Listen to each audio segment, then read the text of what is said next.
మా అబ్బాయి 6th వచ్చాడు, స్కూల్ మార్చాలండి. సిబిఎస్ఈలో వేయండి, యాక్టివిటీస్ చాలా ఉంటాయి. ఐసీఎస్ఈలో ట్రై చేయండి, సబ్జెక్ట్లో డెప్త్ ఉంటుంది. స్టేట్ బోర్డ్ కూడా ట్రై చేయండి, మంచి స్టాండర్డ్స్ ఉంటాయి.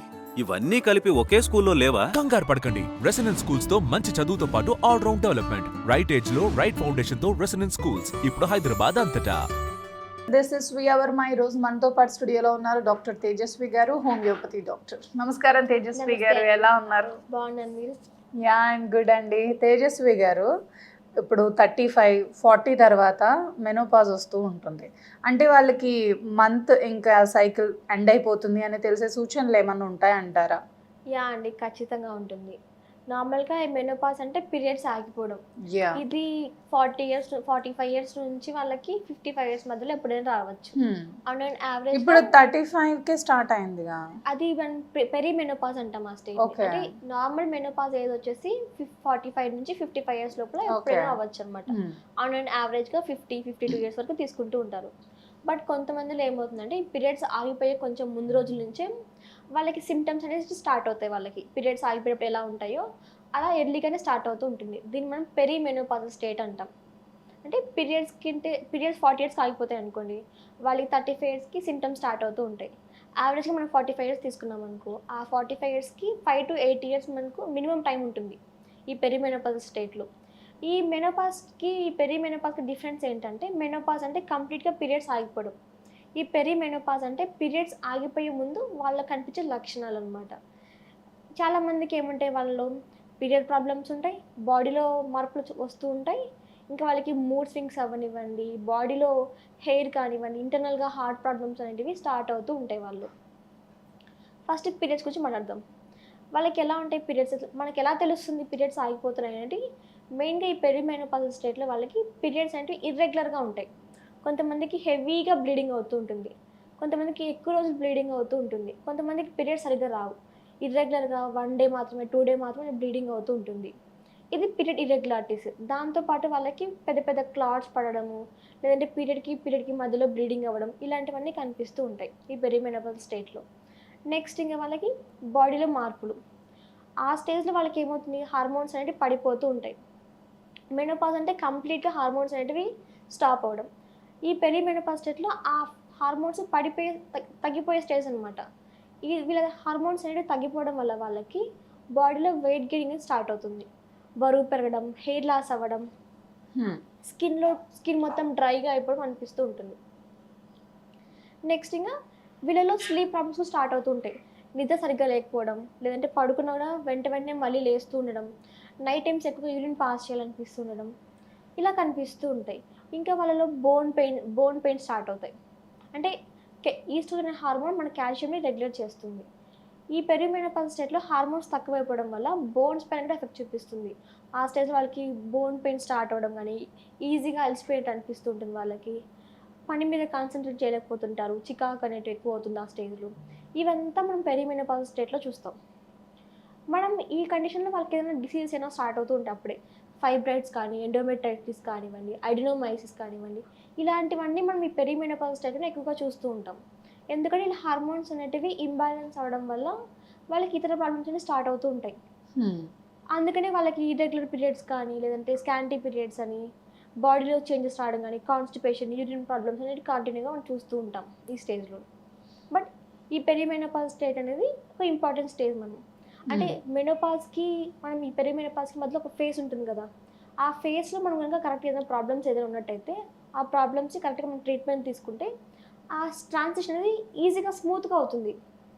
తర్వాత వాళ్ళకి ఏది ప్రాబ్లమ్స్ రాకుండా మెనోపాజ్ తర్వాత, లేదు ఆ ముందు ఏదైతే ప్రాబ్లమ్స్ ఉంటాయి కదా, ఆ ప్రాబ్లమ్స్ కూడా క్లియర్గా వాళ్ళు ట్రీట్ చేసుకుంటూ ఉండొచ్చు. అంటే ఎందుకు వస్తుంది ఇది అతి త్వరగా? ఇది న్యాచురల్గానే వస్తుందండి. అతి త్వరగా అంటే ఇది ఎర్లీగా రావట్లేదు. అంటే ఇప్పుడు 35కి వస్తే అది 35 త్వరగా రావడమే ఉంటుంది. ఎర్లీ మెనోపాజ్ అంటాం ఈ స్టేజ్ని. బట్ మోస్ట్లీ ప్రజెంట్ ఉన్న కండిషన్స్లో వాళ్ళకి కొంతమందికి హార్మోనల్ ఇంబ్యాలెన్స్ వల్ల, లేదంటే వాళ్ళకున్న ప్రాబ్లమ్స్ వల్ల కొంచెం ఎర్లీగా స్టార్ట్ అవుతుంది చాలా మందికి. అంటే సైడ్ ఎఫెక్ట్స్ ఏమైనా చూస్తూ ఉంటాం ఇది వచ్చే ముందు? ఇదే అండి, పెరి మెనోపాజ్ స్టేట్లో ఏముంటుందంటే, ఇది ఒక డిసీజ్ అనేది కాదు అనమాట. ఇది డిసీజ్ కాదు, పీరియడ్స్ ఆగిపోయే ముందు మన బాడీలో మనకు కనిపించే ఇండికేషన్స్ అనేటివి ఇవన్నీ. వాటన్నిటిని మనం పెరి మెనోపాజ్ స్టేట్ అంటూ ఉంటాం.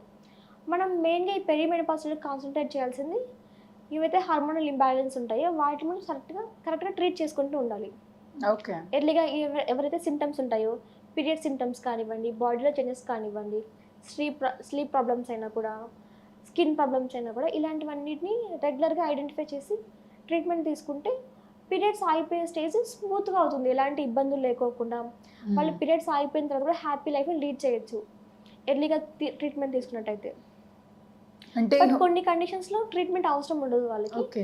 But most of the condition వాళ్ళకి ఏదైనా ప్రాబ్లం ఉంటేనే ఇలా స్టార్ట్ అవుతుంది కాబట్టి వాళ్ళకి ఫైబ్రాయిడ్స్ ఉన్నా, ఎండోమెట్రైటిస్ ఉన్నా, లేదు ఇంకా ఇన్ఫెక్షన్స్ ఏమైనా ఉన్నా కూడా, ఏదైనా సర్వైకల్ క్యాన్సర్ వచ్చే అవకాశం ఇలాంటి ఏజ్లో ఎక్కువగా ఉంటుంది. కాబట్టి ఇలాంటివన్నీ మనం ఎర్లీగా తెలుసుకోవచ్చు ఈ స్టేజ్లో. ఇలాంటి నెగ్లెక్ట్ చేయకుండా వాళ్ళు ఈ స్టేజ్లో ఉన్న వాళ్ళు కరెక్ట్గా ప్రాబ్లమ్స్ ఉన్నప్పుడు డాక్టర్ దగ్గరికి వెళ్తే వాళ్ళకి బెటర్ రిజల్ట్స్ని అందించగలుగుతాం ఎవరైనా కూడా. అంటే ఈ మెనోపాజ్ వచ్చే ముందు పీరియడ్ సైకిల్ ఎటువంటి మార్పులు చూస్తూ ఉంటారు? ఆ పీరియడ్ సైకిల్లో వాళ్ళు మెయిన్గా ఇర్రెగ్యులారిటీసే చూస్తుంటారండి. అంటే Normal- బ్లీడింగ్ ఎన్ని డేస్ నుంచి Yeah. ఎన్ని డేస్ వరకు అవుతుంది, అసలు ఏ కన్సిస్టెన్సీలో అవుతుంది? చెప్తాను. నార్మల్గా బ్లీడింగ్ 5 to 7 days నార్మల్. కానీ ఈ పెరిమెనోపాజ్ స్టేట్లో ఏముంటుందంటే more than 7 days, 10 days, 15 days అవుతూ ఉంటుంది. ఇంకా పీరియడ్లో కూడా అమౌంట్ ఆఫ్ బ్లీడింగ్ ఎక్కువగా పోతుంది వాళ్ళకి. ప్యాడ్స్ అనేటివి ఎక్కువగా చేంజ్ చేస్తున్నామని చెప్తుంటారు. కొంతమంది గంటకి చేంజ్ చేస్తున్నాం అంటుంటారు. లేదు కొంతమంది అయితే మాకు పీరియడ్స్ టైంలో పెద్ద పెద్ద క్లాట్స్ పడుతున్నాయని చెప్తుంటారు. ఇలాంటివన్నీ మనం ఈ పెరిమెనోపాజ్ స్టేజ్లో చూస్తూ ఉంటాం. అంటే ఎటువంటి జాగ్రత్తలు తీసుకోవాలంటారు పీరియడ్స్ ఆగిపోయిన తర్వాత? పీరియడ్స్ ఆగిపోయే ముందు మన బాడీలో హార్మోనల్ ఇంబ్యాలెన్స్ వల్ల హార్ట్ ప్రాబ్లమ్స్ కానివ్వండి, లేదు స్కిన్, హెయిర్, ఇంకా మేము ఎమోషనల్ పరంగా ఎఫెక్ట్ చూపిస్తుంది. మనం కనుక ఈ పెరిమెనోపాజ్ స్టేట్లో ఏదైనా అబ్నార్మాలిటీస్ ఏదైనా ఉన్నప్పుడు ఎర్లీగా మనం ట్రీట్మెంట్ తీసుకున్నట్టయితే ఆ తర్వాత పీరియడ్స్ ఆగిపోయిన తర్వాత మనకి ఎలాంటి ప్రాబ్లం లేకుండా ఉంటుంది వాళ్ళు. ఓకే. ఇంకా దట్టు హోమియోపతి ఇలాంటి కండిషన్స్లో చాలా ఎఫెక్టివ్గా వర్క్ అవుతుంది. అంటే ఏ విధంగా మీరు గైడ్ చేస్తారు హోమియోపతి సైడ్ వస్తే కనుక ఇలాంటి Yeah. కేసెస్? ఇప్పుడు ఎవరైతే పెరిమెనోపాజ్ స్టేట్లో ఉంటారో 40 years కానీ 45 years కానీ ఇలా పీరియడ్స్ ఆగిపోయే ముందు స్టేజ్ ఉంటుంది కదా, అలాంటి వాళ్ళు ఇలాంటి ఫైబ్రాయిడ్స్ ఏదైనా ఉన్నా, లేదంటే ఎండోమెట్రైటిస్ ఏదైనా ఉన్నా కూడా, అడినోమైసిస్ అంటాం, బల్క్ యూట్రస్ కామన్గా ఉంటుంది ప్రజెంట్ ఇప్పుడు. ఇలాంటివన్నిటికీ మనం హోమియోపతిలో సైడ్ ఎఫెక్ట్స్ లేకుండా న్యాచురల్గా ట్రీట్మెంట్ తీసుకోవచ్చు. వాళ్ళకి పీరియడ్స్ ఆగిపోయిన తర్వాత వాళ్ళ హ్యాపీ లైఫ్ని లీడ్ చేయడానికి హోమియోపతి హెల్ప్ చేస్తుంది, ఎలాంటి ప్రాబ్లమ్స్ తర్వాత లేకోకుండా. అంటే ఈ transition- తేజస్వి గారు, ఈ మెనోపాజ్ ఆగిపోయిన తర్వాత ముందే గర్భసంచిలో సిస్టులు రావటం అని, ఫైబ్రాయిడ్స్ రావటం వల్ల కానీ గర్భసంచి రిమూవ్ చేసేస్తున్నారు కదా, దానివల్ల కూడా సైడ్ ఎఫెక్ట్స్ రావంటారా? అండి, ఖచ్చితంగా ఉంటాయి. ఎందుకంటే ఆల్రెడీ హార్మోనల్ ఇంబ్యాలెన్స్ ఉన్నట్టే ఇలాంటి ఫైబ్రాయిడ్స్ ఫామ్ అవుతూ ఉంటాయి. ఇంకా మన గర్భసంచి తీసేసినప్పుడు మొత్తం కొంతమందిలో గర్భసంచి మొత్తం తీసేస్తూ ఉంటారు. అవును. ఇలా తీయడం వల్ల కూడా వాళ్ళకి ప్రాబ్లమ్స్ ఖచ్చితంగా ఉంటాయి. అంటే ఇప్పుడు గర్భసంచి రిమూవ్ చేసేసి ఓవరీస్ అలాగే ఉంచుతారు కొంతమందికి అయితే మొత్తం అన్ని ఓవరీస్ తో సహా తీసేస్తారు, రిమూవ్ చేసేస్తారు. ఇప్పుడు ఓవరీస్ కడుపులోనే ఉంటే మన ప్రాబ్లం అవుతుంది అంటారా? ఏం ప్రాబ్లం లేదు, ఇలా ఓవరీస్ ఉండడం మంచిదే. ఇంకా ఎందుకంటే ఓవరీస్ మన హార్మోన్స్ ప్రొడ్యూస్ చేస్తూ ఉంటాయి. ఇప్పుడు గర్భసంచి తీసిన వారిలో హెల్దీ ఓవరీస్ ఏదైనా ఉన్నప్పుడు అయితే ఆ హెల్దీ ఓవరీస్ అలానే ఉంచుతారు డాక్టర్స్ అనేవాళ్ళు. డాక్టర్స్ అలానే ఉంచి ఆ హెల్దీ ఓవరీస్ని అలానే ఉంచి అది హార్మోన్స్ ప్రొడ్యూస్ చేస్తూ ఉంటుంది. దానివల్ల కూడా మనకి బాడీ అనేది బ్యాలెన్స్డ్గా ఉంటుంది. అంటే ఇప్పుడు డైట్లో ఎటువంటి చేంజెస్ చేసుకోవాలంటారు ఆఫ్టర్ మెనోపాజ్? వాళ్ళు హెల్దీ డైట్ని మెయింటైన్ చేస్తుండాలి. జంక్ ఫుడ్స్ అవనివ్వండి, లేదంటే ప్యాక్డ్ ఫుడ్స్ కానీ, మైదా ఫుడ్స్ కానీ ఇవన్నీ అవాయిడ్ చేస్తుండాలి. వీళ్ళకి డయాబెటీస్ ఏదైనా ఇలాంటి కండిషన్స్లో డయాబెటీస్ మంది ఎక్కువ మంది ఉంటారు. కాబట్టి డయాబెటీస్లో షుగర్ లెవెల్స్ని కంట్రోల్ ఉండేలా చూసుకుంటూ ఉండాలి. హెల్దీ ఫుడ్ని, న్యూట్రిషియస్ ఫుడ్ని తీసుకుంటూ ఉండాలి. ప్రతి ఒక్కరికి ఉపయోగపడే ఇన్ఫర్మేషన్ అని అనుకుంటున్నాను నేను. ఎందుకంటే ఇప్పుడు మెనోపాజ్ ఆగిపోయే ముందు అసలు ఏ లక్షణాలు ఉంటాయి, తర్వాత అసలు మనం ఏం ఫేస్ చేయాల్సి ఉంటుంది అనేది కంప్లీట్ ఇన్ఫర్మేషన్ ఇచ్చారు. Thank you so much. నమస్తే. నమస్తే.